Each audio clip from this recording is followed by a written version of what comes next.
Hello my sparkling stars, once again welcome back to your grade 8 maths, and this is chapter number 12, visualizing solid shapes. So till now you have learned about what are the plane faces, what are the plane shapes. If you talk about two-dimensional shapes which could be drawn on a plane surface like triangle, rectangle, square, even circle, all these are called plane figures. And when you talk about any solid figure which has length, breadth and height and which you could hold in your hands, we call them as solid shapes. And when you look at any solid shape, it has different faces. Like I have a cuboid here, and in this cuboid, this is the front face and this is a back face. Similarly, you have a face on the left side and another face on the right side, and one at the top, another at the bottom. So this is how 6 faces are joined and we form a solid, and every point, every corner of the solid is called the vertex. And similarly, you could see there are lines. These lines are the joining lines of two faces. We call these lines as the edges. Okay, now let's move ahead with different types of solids. So we first come at prism. So what is a prism? A solid figure which have a uniform cross section, and the cross section is the constant shape which runs through the figure. Now this could be a rectangular prism, a square prism, triangular prism, and when you say it is a rectangular prism, you have a rectangle at a bottom, another rectangle at a top, and these rectangles are joined with other rectangles, right? And its another name is cuboid. Coming to square prism, so we have a square at a bottom, another square at a top, and they are connected with squares, and we also call it a cube. Coming to triangular prism, in a triangular prism we have a triangle on one side, another triangle on another side, and these edges of the triangles are joined with rectangles, right? And we call it a triangular prism. So in spite of these, we have pentagonal prism, hexagonal prism, even cylinder, and there are certain irregular prisms also. Coming to pyramid. So pyramid has a pointed part formed by the joining of triangles with certain base, that's called a pyramid. So a solid whose base is a polygon and it tapers to a point to form the side faces as triangles. Now talking about the faces, edges and vertices, when you come at a triangular pyramid, it has, first we look at faces, it has 4 faces, 1 at the bottom and 3 over here. So we say it has 4 faces, 4 vertex, and it has 6 edges, 3 over here and 3 like this.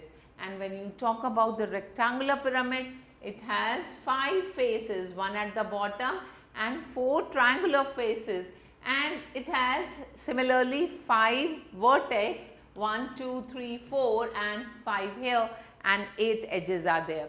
And same thing happens with your square pyramid. It has 5 faces, 5 vertex and 8 edges. Then talking about cone, it has 2 faces with 1 circular edge and 1 vertex at the top. Understood? Now we move further, we will talk about a sphere, a beautiful figure that resembles your ball. And how will you mathematically define a sphere?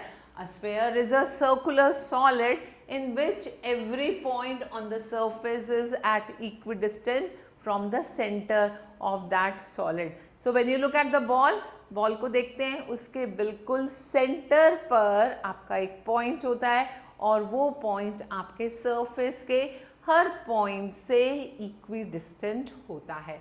अब हम आते हैं एक new topic पे, that is Euler's formula. So there was a great Swiss mathematician, उसका क्या नाम था?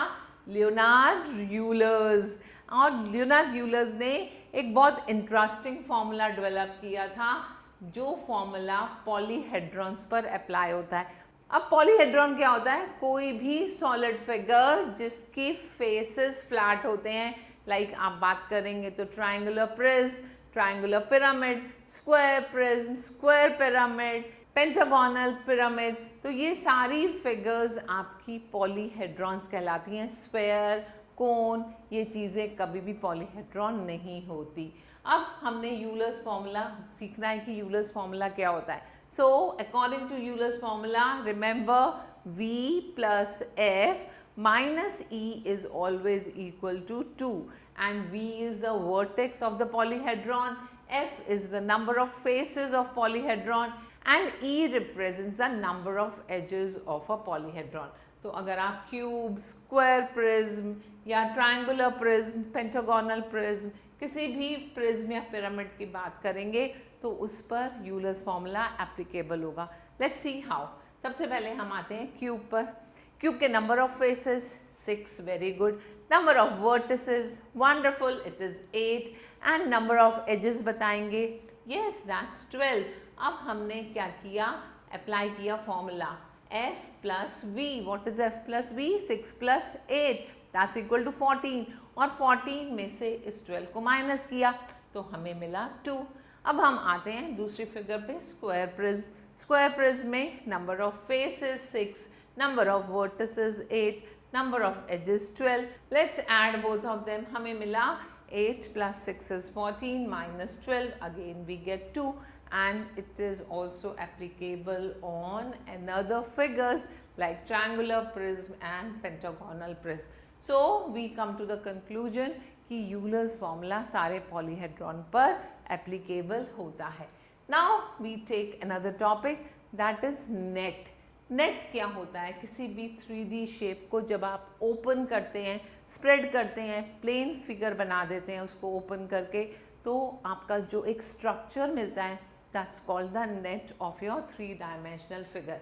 तो हमने यहाँ पर एक बॉक्स लिया, इस बॉक्स को ओपन किया तो अपर पार्ट यहाँ ओपन हुआ, लोअर पार्ट यहाँ ओपन हुआ, फिर हमने यहाँ से इसको ओपन कर दिया एंड ओपन करते करते इसको हमने एक प्लेन 2 डायमेंशनल फिगर बना दी जिसमें सिर्फ लेंथ और ब्रेथ है. अब यहाँ पर हाइट फिनिश हो गई तो सॉलिड फिगर टर्न हो गई एक फ्लैट फिगर में, एक 2 डायमेंशनल फिगर में, एंड वी से this is net of any 3D object. Now let's look at the nets of different 3D solid shapes. ये आपके क्यूब का नेट है, यहाँ आपके पास क्यूबॉइड का नेट है.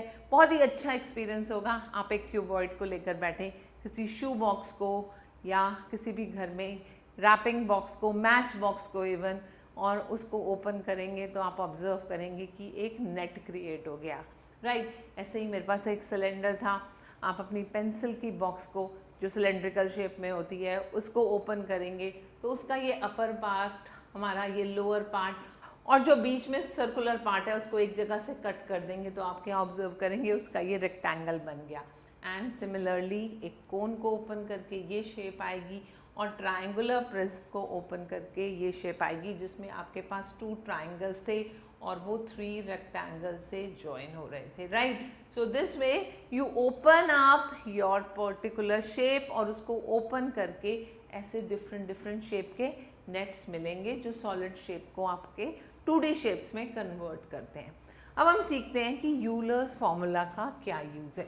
So most of the time हम रियल टाइम एप्लीकेशंस की बात करें तो आपको अगर किसी भी फिगर में फेसेस, एजेस, वर्टिसेस मालूम हैं और उनमें से कोई भी एक चीज़ मिसिंग है, उसको हम यूलर्स फॉर्मूला से कैलकुलेट कर सकते हैं. जैसे मैंने लिया ऑक्टागोनल पिरामिड, उसमें नंबर ऑफ वर्टिसेस होती हैं 9, नंबर ऑफ फेसेस भी 9 होती हैं. अब आपको नंबर ऑफ एजेस निकालनी है तो बहुत सिंपल मेथड है. हमने यहाँ पर यूलर्स फॉर्मूला अप्लाई किया, F plus V minus E equals to, and यहाँ पर वैल्यू पुट करके हमें मिल गया E is equal to 16. Similarly हमने अब लिया हेक्सागोनल प्रिज्म. तो हेक्सागोनल प्रिज्म की सबसे पहले हम वर्टिसेस देखेंगे। 12 वर्टिसेस होती हैं। कितने फेसेस होते हैं? 8 फेसेस होते हैं। अब आपने एजेस निकालनी है तो अप्लाई कर दिया formula f plus v minus e equals 2, very good, and on putting the values हमें मिल गई number of edges is equal to 18। Now we come at next question. एक पॉलीहेड्रॉन है, उसकी 20 फेसेस है, उसकी 12 वर्टिसेस है। Now the question is how many edges does this polyhedron has? So we write faces as 20, vertices as 12, and we apply the formula f plus v minus e equals to 2, and on putting the values we get e equals 30. So we say it has 30 edges. Now we come at isometric shapes. तो isometric shapes क्या होती हैं? This is a beautiful way of visualising your 3 dimensional shape. एक isometric paper होता है जिस पर dots बने होते हैं, जैसे ग्राफ पेपर होता है उस पर लाइंस बनी होती हैं, इसी तरह आपकी ग्राफ कॉपी के साथ एक आइसोमेट्रिक नोटबुक आती है जिसमें डॉट्स बने होते हैं। तो आपने एक डॉट्स वाला पेपर लेना है एंड आप कोई फिगर ड्रॉ करेंगे। कैसे ड्रॉ करेंगे? आपको क्यूबॉइड ड्रॉ करना है 3 centimetre bye 2 centimetre bye 6 centimetre. तो 6 सेंटीमीटर की सबसे पहले हमने लाइन ड्रॉ की, 6 डॉट्स को ज्वाइन कर दिया, वेरी सिंपल, एंड 6/2 का ये रेक्टेंगल बना दिया, राइट। अब 6/2 का रेक्टेंगल बनने के बाद कौन सी डायमेंशन रह गई? इसकी विड्थ की, विच इज़ 3 यूनिट्स। तो हमने यहाँ पर 3 यूनिट्स की यहाँ पर लाइन, ऐसे ही यहाँ 3 यूनिट्स की लाइन, ये 3 यूनिट्स की लाइन बना दी, इसको ज्वाइन किया तो ये ऊपर वाला आपका पैरेललोग्राम की शेप आ जाएगी विच इज़ 3/6, राइट। और ये वाली जो शेप आ जाएगी this is another parallelogram which is 3/2, and like this it is just visualising of the actual solid shape. आपकी वो एक्चुअल सॉलिड शेप कैसी है उसको हम यहाँ पर आइसोमेट्रिक पेपर पर विजुअलाइज कर सकते हैं। Now next question is you have to draw the sketch of net of regular tetrahedron. Tetrahedron क्या होता है? Tetrahedron is triangular pyramid. तो यहाँ बेस में ट्रायंगल और उसके तीनों साइड्स पर ट्रायंगल है, एंड आपको रेगुलर टेट्राहेड्रॉन बनाना है जिसकी ईच साइड 3.5 सेंटीमीटर है। सबसे पहले एक इक्विलेटरल ट्रायंगल बनाएंगे जिसकी तीनों साइड्स इक्वल हैं। अब यहाँ पर एक इक्विलेटरल ट्रायंगल, यहाँ पर एक इक्विलेटरल ट्रायंगल और इस वाली साइड पर भी एक इक्विलेटरल ट्रायंगल। तो आपके 4 इक्विलेटरल ट्रायंगल्स बन गए। इसको बनाने का दूसरा मेथड भी हो सकता है, क्योंकि आप जब अपने एक रेगुलर टेट्राहेड्रॉन को ओपन करेंगे तो वो किसी भी साइड में ओपन हो सकता है ये ट्रायंगल आपका यहाँ पर आ जाए और आपकी फिगर इस तरह से नज़र आए। दैट मीन्स आपके पॉसिबल नेट्स 2 हो जाएंगे, या ऐसा और या इस तरह का, okay. So that way you can make different types of nets. Now we come to the pyramids puzzle. Here very interesting method of solving the puzzle. I'll give you the tips how to solve it, and here we have 2 numbers at the bottom. अब इन दोनों numbers को अगर आपने add किया तो आपको मिला 48. We write 48 here, right?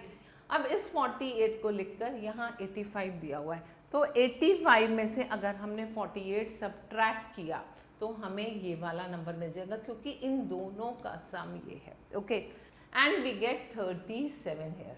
Now you have got 37, यहाँ 19 था, 37 में से अगर 19 को सब्ट्रैक्ट किया तो यहाँ वाला नंबर आ जाएगा। कैसे?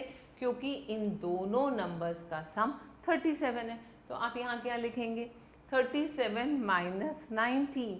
So you will get 18 here, right? Now we are having this number missing, okay? तो इन दोनों का सम 33 है। That means अगर ये नंबर पता लगाना है तो आप क्या करने वाले हैं? 33 minus 18, right? So we get 15 here. So in this way now you can move ahead and you can get the values.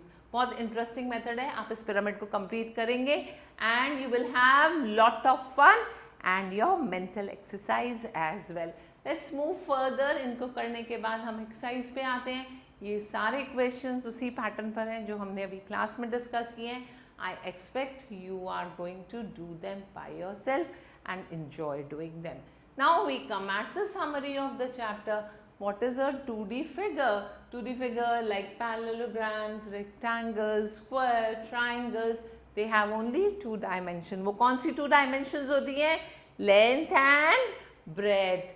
And similarly अगर हम 3D figures की बात करते हैं तो उनकी 3 dimensions होती हैं, length, breadth and height. And more important is that solid figures always occupy space like cubes, cuboids, cone, pyramids, prism, ये सारी आपकी 3D figures होती हैं. And remember 3D objects are represented on the paper. वो 2D papers पर represent होती है. For exact and accurate representation of your 3D objects in 2 dimension हम क्या use करते हैं? हम आइसोमेट्रिक शीट्स का यूज़ करते हैं. हम उनको आइसोमेट्रिक ड्रिल्स भी बोलते हैं. And what is Euler's formula? Euler's formula is F plus V minus E equals 2 and we use Euler's formula to find the missing values, right? And after this you have a multiple choice question. तो सबसे पहला question क्या है? The number of faces of triangular prism. So if you have a triangular prism, उसकी number of faces कितने होते हैं? 5. Wonderful. So I believe these questions you can do your own and you can enjoy doing the mind booster also by yourself. Now get set, go.